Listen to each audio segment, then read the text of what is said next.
السلام عليكم ورحمة الله وبركاته. السبت 14 إرحين 2026. رؤية بعنوان اللائحات المرورية والحدث المروري لسيارة العروس. بسم الله الرحمن الرحيم. رأيت في منامي كأنني في شارع معروف في مدينتي يقال له شارع أستاذ إبن رياضي، وبينما أنا أتأمل الطريق إذ بسيارة سوداء فاخرة من الطراز الأمريكي الحديث تمر أمامي مسرعة، كانت مميزة عن سائر سيارات المدينة، كأنها غريبة عنها في الشكل والهيئة. رأيت على متنها عروسا مع عائلتها، وكان السائق شابا يقودها بتهور واستعراض، كأنه لا يزال في بداية تعلمه للقيادة. تأرجحت السيارة وسط الطريق، ثم صعد بها على الرصيف المرتفع فوق مدرج عال، حتى مالت وانقلبت على جانبها الأيمن.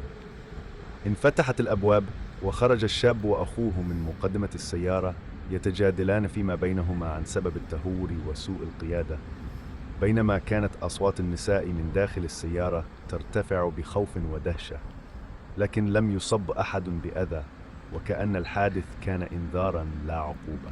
ثم تغير المشهد، فإذا بي متصل روحانياً برجال المرور في المحافظة، أكلمهم في أمر سيارتي التي ضاعت بسببهم، وأطالبهم أن يعيدوها إلي أو يمنحوني بدلها سيارة أخرى.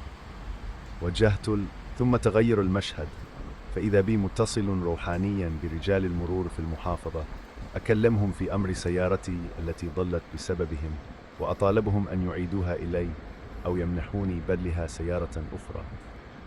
وجهت الكلام مباشرة إلى مدير المرور، وحملته المسؤولية قائلا له: أنتم سبب فقدان سيارتي، وأريد تعويضا عنها.